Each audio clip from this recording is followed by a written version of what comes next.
Hello, hello! I'm Sasha and I'm so glad to see you again on another episode of Pearl English. First, let's check out our grammar item for today, and it's prepositions. Words like on, under, through, across, and from are all called prepositions. They are usually placed before a noun or a pronoun in a sentence. The cat is sitting on the table.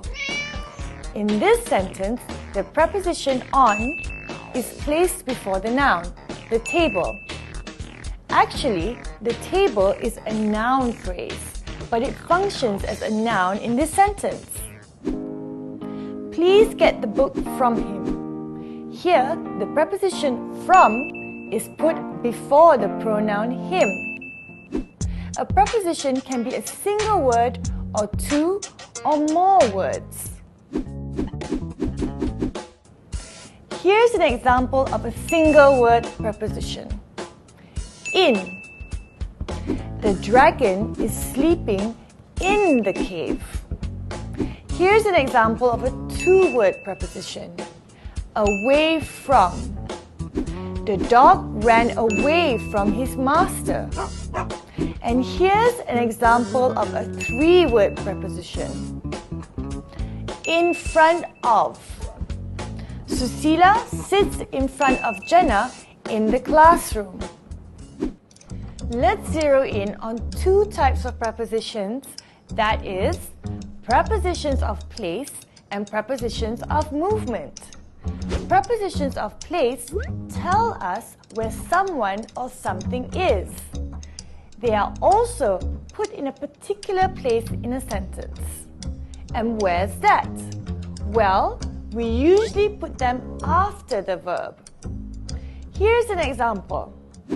He hung the welcome sign above the door. The preposition in this sentence is above. Notice that it comes after the verb hung.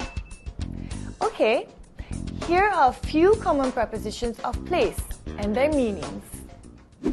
Under, below, behind,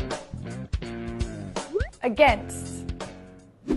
And what about prepositions of movement? Are you ready to learn some of them?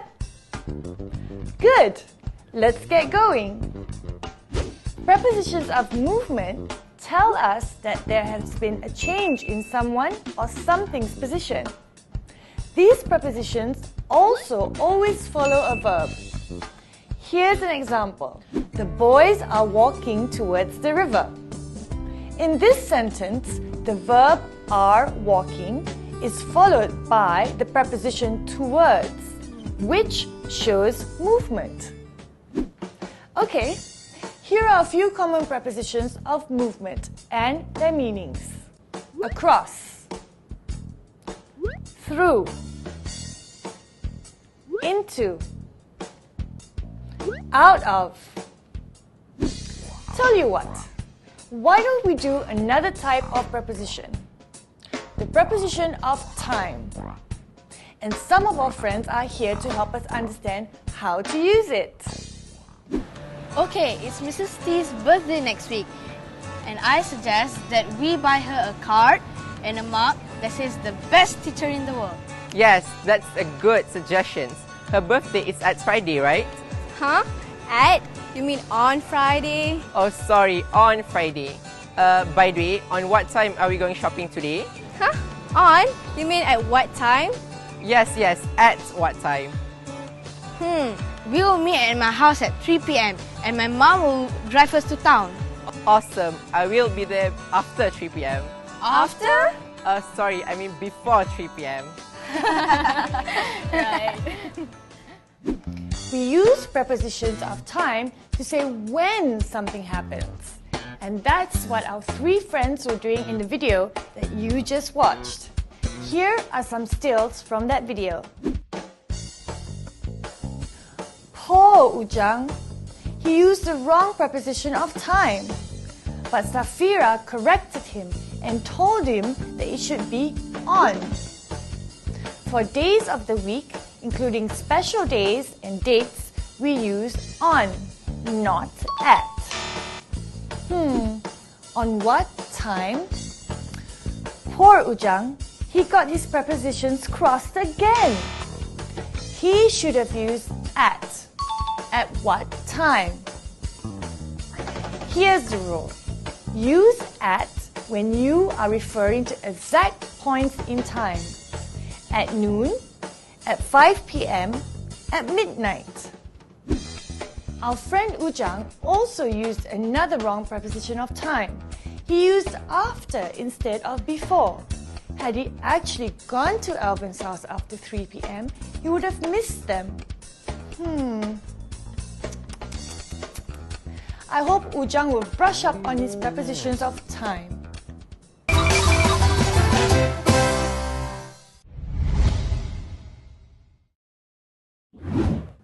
Let's learn names of some tools and objects that are used by people for their work. Handcuffs. A police officer uses handcuffs to restrain criminals when they are arrested. It is a ring-shaped metal object that can be locked around a person's wrists. Whistle. A referee uses a whistle to start, stop, or restart a football game. Gavel. A judge uses a small wooden hammer called a gavel to call people to attention and to seal a decision made by the court. Chisel. A carpenter uses a chisel to cut and shape wood and stone. It is typically a long metal blade with a sharp edge at the end of it.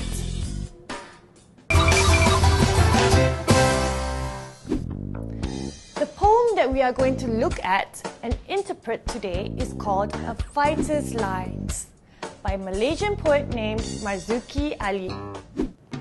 To refresh your memory, a poem is a piece of creative writing that is so full of expressions of feelings and ideas. It usually has its own unique rhythm, rhyme, and imagery. Poems are usually arranged in a series of lines that can be separated into groups called verses or stanzas. Let's listen to it. A Fighter's Lines. I am old and worn, and have lost all my strength sufferings. And the history of the fight for independence have forced sacrifices that know no name or life. From the wheelchair of the rest of my days, I, body and energy, crushed see and cannot do much. These times are too big a challenge for the remnants of my crippled years. The net of deceit spread everywhere disturbs me. In the name of justice, wake up and form ranks, sons of our ancestor. Be brave and erect a wall of people. Stand up, heirs of our freedom. I have no more voice. It is you now who should speak. Now that's an awesome poem with a call to be patriotic and to stand up for freedom. Okay, there's a lot that can be read between the lines of this poem. So let's carry on and look at the tone and mood of the poem. Ready? When we talk about the tone and the mood in a poem, we refer to the poet's feelings and attitude towards the issue that he is highlighting. In this poem, the tone reflects the voice of someone who is tired and troubled and somewhat frustrated. We also get the feeling that he's very much alone and very disappointed as well. This comes through clearly in the first and second stanza, when he says that he is advanced in age and has lost all his energy. He also makes reference to his disability and mentions that he uses a wheelchair. The first stanza has a very reflective mood. The poet looks back on the past. He reflects on the days gone by and also on his role and sacrifices in the fight for independence. When we put it all together, we can see that the poem has a very serious tone to it. This is evident in the way the poet talks about the country being tangled in a web of lies and deceit. Urgency is another tone that we can pick up in the voice of the persona. There is something that needs a quick response. And what is it? That's right. It's his urgent call to the younger generation that he has tagged as the heirs of our freedom, to be brave and to stand up and fight for justice and truth in the country. The poem ends on a hopeful note. In the last stanza, the poet says that he has no more voice and exhorts the young people of today to be his voice, to speak up and take action to make the country a better place for everyone. He is confident that young Malaysians will rise up to the challenge. Well, my young friends, all you heirs of our freedom, are you brave enough to take up the challenge posed by Marzuki Ali? Will you do what's right? Will you fight to preserve the freedom that we now enjoy? I know you will. So, do keep reading the poems that you can join in our next discussion on it, okay? Take care and have a great day. Bye!